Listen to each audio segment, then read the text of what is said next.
Madame, Monsieur, bonjour. Les sondages ne sont pas le vote. La soirée d'hier l'a prouvé. On s'attendait à un second tour convenu entre Jacques Chirac et Lionel Jospin, au point qu'un certain nombre de Français avaient carrément décidé d'oublier ce premier tour. Et puis hier soir à 20 h, la nouvelle est tombée dès la fermeture des derniers bureaux de vote.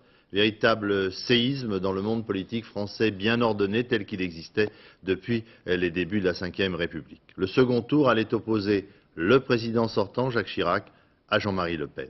Étonné, abasourdi, perplexe, réaction des hommes politiques ces dernières heures donnent une idée de ce véritable bouleversement que nous allons essayer d'expliquer dans l'heure qui vient. Mais commençons par le début, à savoir les résultats définitifs du premier tour tels que le ministère de l'Intérieur les a communiqués ce matin. Laurence Ostolazza, Gaël Chauvin.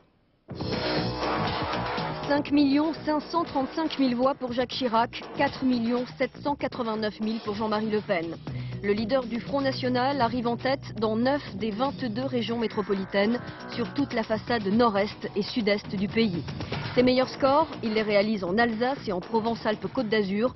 Il franchit également les 20% en Languedoc-Roussillon, en Lorraine, en Champagne-Ardenne et en Picardie.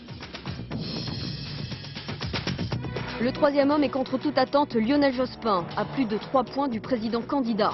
Loin derrière, François Bayrou, qui réalise un score conforme au sondage.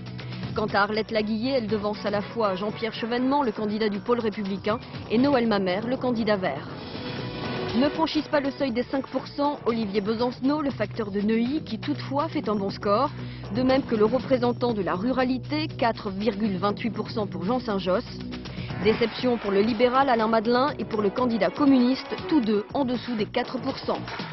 Les plus petits scores de ce premier tour, l'autre candidat d'extrême droite, 2,36%, la candidate radicale de gauche, les défenseurs de l'écologie, de la famille et des travailleurs ferment la marche.